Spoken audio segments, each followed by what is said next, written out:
वंदे मातरम। दोस्तों बहुत बहुत स्वागत है आप सभी का न्यूज़ इंडिया में। और अभी तक आपने इस वीडियो को लाइक नहीं किया तो लाइक कर लीजिए। अब चैनल पर नए हैं तो चैनल को सब्सक्राइब कर लीजिए, साथ में बेल आइकन भी प्रेस कर लीजिए और वीडियो को ज़्यादा से ज़्यादा शेयर कीजिए।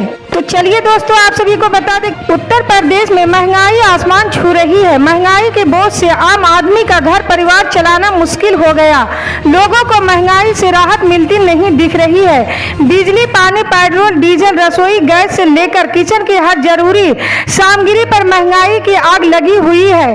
अधिकतर परिवारों में आमदनी अठन्नी और खर्चा रुपया जैसे हालात हो गए। पेट्रोल, डीजल और घरेलू सिलेंडर के बाद अब यूपी रोडवेज बसों में सफर करने वाले यात्रियों को अपनी जेब ज्यादा ढीली करनी पड़ेगी। झारखंड सरकार के कर्मियों के लिए खुशखबरी आ गई। जी हां, राजकर्मियों के महंगाई भत्ता बढ़ाने पर निर्णय हेमंत सरकार ने कर दिया। कर्मियों का महंगाई भत्ता 3% बढ़ाया गया है। इस तरह अब राजकर्मियों को 31 की जगह 34% डीए यानी महंगाई भत्ता मिलेगा। बढ़े हुए डीए का लाभ सेवानिवृत्त कर्मियों को भी मिलेगा। उन्हें जनवरी 2022 के प्रभाव से बढ़ा हुआ डीए देने पर सहमति बनी है। आपको बता दें कि पहले कर्मचारियों को 31% डीए दिया जाता था।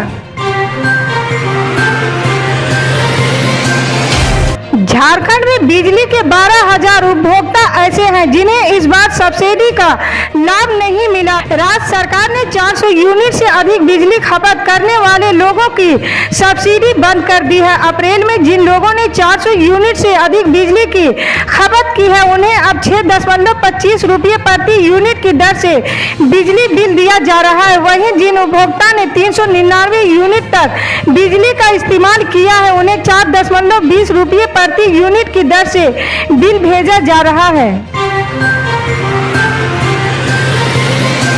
श्रीलंका, पाकिस्तान, अफगानिस्तान समेत एशिया, यूरोप और अफ्रीका के कई देशों में खाद्यान्न संकट गहराता जा रहा है। महंगाई और कम उत्पादन से कई देशों में अनाज का संकट है। लोग भूखे सोने को मजबूर है। ऐसे समय में प्रधानमंत्री नरेंद्र मोदी का एक बड़ा बयान सामने आया है। उन्होंने कहा है कि भारत पूरी दुनिया को अनाज दे सकता है। इसके लिए विश्व व्यापार संगठन यानी WTO की मंजूरी का इंतजार है। उत्तर प्रदेश के सीतापुर में 2 अप्रैल को महिलाओं के खिलाफ अमर्यादित टिप्पणी करते हुए रेप की धमकी देने वाले बाबा बजरंग मुनि की कल देर शाम गिरफ्तारी के बाद उनके समर्थकों ने खैराबाद कस्बे में जमकर हंगामा किया। हालांकि इस दौरान बड़ी संख्या में मौजूद पुलिस बल ने हल्का बल प्रयोग कर मौजूद हुई भीड़ को तितर बितर कर दिया।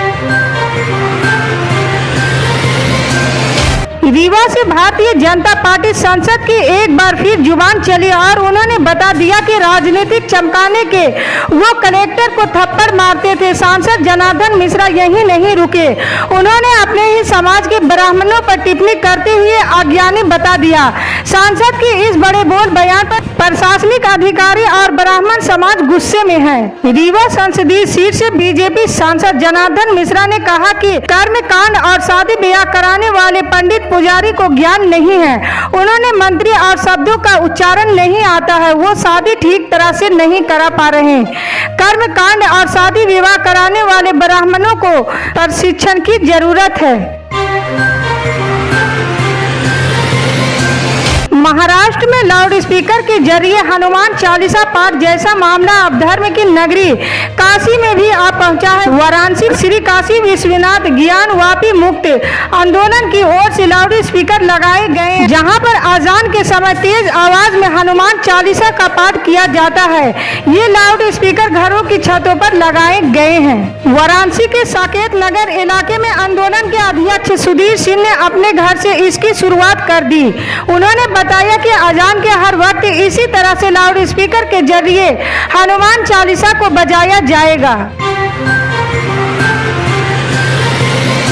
उत्तर प्रदेश की राजधानी लखनऊ में धार्मिक उन्माद फैलाने के आरोप में एक युवक को गिरफ्तार किया गया है। आरोपी हिंदू युवा वाहिनी बजरंग दल और भारतीय जनता पार्टी को लेकर लगातार इंस्टाग्राम से आपत्तिजनक पोस्ट कर रहा था। पुलिस अब इंस्टाग्राम अकाउंट यूजर से पूछताछ कर आगे की कार्रवाई में जुट गई है। डॉक्टर भीमराव अंबेडकर की जयंती पर मायावती ने कहा कि जातिवादी मानसिकता से ग्रस्त विरोधी पार्टियों और उनकी सरकारों के आगे बहुजन समाज पार्टी का आंदोलन झुकने वाला नहीं है। उन्होंने कहा कि जातिवादी सरकारों उपेक्षित वर्ग के नेताओं को अपने समाज का भला करने की छूट नहीं देती है। मायावती ने कहा कि उपेक्षित समाज का नेता अगर अपने समाज के लोगों के लिए कुछ करने का प्रयास करता है तो उसको दूध की मक्खी की तरह निकाल दिया जाता है, जैसा कि अब तक यहाँ होता रहा है। इसलिए इन वर्गों के हालात अभी तक मजबूर व लाचार है और ये बहुत ज्यादा दुखद भी है। मुंबई में बूस्टर डोज लेने वाले 99.93% लोगों में हाई एंटीबॉडी पाई गई है। बिरहन मुंबई नगर निगम की ओर से किए गए सीरो सर्वे में इसका खुलासा हुआ है। सर्वे में हेल्थ और फ्रंट लाइन कार्यकर्ताओं को शामिल किया गया था, जिनमें एंटीबॉडी की मात्रा की जांच की गई। सर्वे में शामिल 3099 फ्रंट लाइन कर्मचारियों में से 99.93% में एंटीबॉडी का पता चला है। सर्वे मार्च 2022 में किया गया था, जिसकी रिपोर्ट बुधवार को आई है। पश्चिमी विक्षोभ के कारण देश के उत्तर पश्चिमी व मध्य के हिस्सों में तापमान में मामूली कमी आई है और लू से भी अभी राहत मिली है। 18 अप्रैल से एक और पश्चिमी विक्षोभ सक्रिय रहने वाला है, इसलिए तापमान में गिरावट की संभावना है। हरियाणा और उत्तर पश्चिमी राजस्थान के कुछ हिस्सों में आंधी या हल्की धूल भरी आंधी आ सकती है। पंजाब और हरियाणा के उत्तरी हिस्सों में अलग अलग जगहों पर हल्की बारिश होने की संभावना है। कोरोना वायरस का संक्रमण एक बार फिर टेंशन बढ़ा रहा है। पिछले 24 घंटे में कोरोना वायरस संक्रमण के 1700 नए मामले सामने आने के बाद देश में अब तक संक्रमित हो चुके लोगों की संख्या बढ़कर 4,30,3923 हो चुकी है। वहीं इलाज करा रहे मरीजों की संख्या बढ़कर 11,058 पर पहुंच गई है। गोरखपुर जिला अधिकारी द्वारा कराए गए अरेस्टिंग के मामले में एफआईआर दर्ज करने के बाद 12 आरोपियों पर मुकदमा दर्ज हुआ।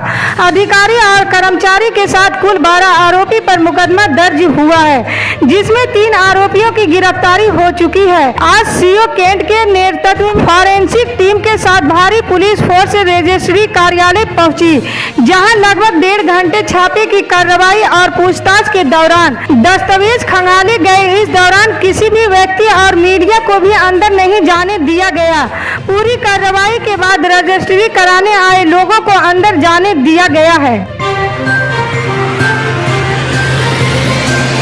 देश में भाजपा की सरकार बनने के बाद बरेली के अफसर सपा नेताओं को रोज नए तरीके से झटके दे रहे हैं। कभी सपा के बड़बोले विधायक शहजील इस्लाम के पेट्रोल पंप को धाराशाही कर तो कभी उनके करोड़ों की संपत्ति की जांच पर बुलडोजर चलाने की बात कहकर, जिसे जिले भर के सपा नेताओं के सामने अंधेरा छा गया। कारण बरेली सपा कार्यालय का बकाया 1.15 लाख बिजली का बिल था। बुधवार को बिजली विभाग के अफसर पहुंचे और कार्यालय की बिजली का बिल जमा न होने की बात कहते हुए सिविल लाइन से स्थित सपा कार्यालय की बिजली ही काट दी। अफसरों का कहना है कि कई बार कहने के बावजूद कार्यालय के बकाया बिजली का बिल नहीं जमा किया गया था, जिसके कारण बिजली काट दी गई है। इसी तरह की पल पल की अपडेट जानने के लिए जुड़े रहे हमारी न्यूज इंडिया के साथ। मिलते हैं अगली बड़ी खबर में, तब तक के लिए जय हिंद।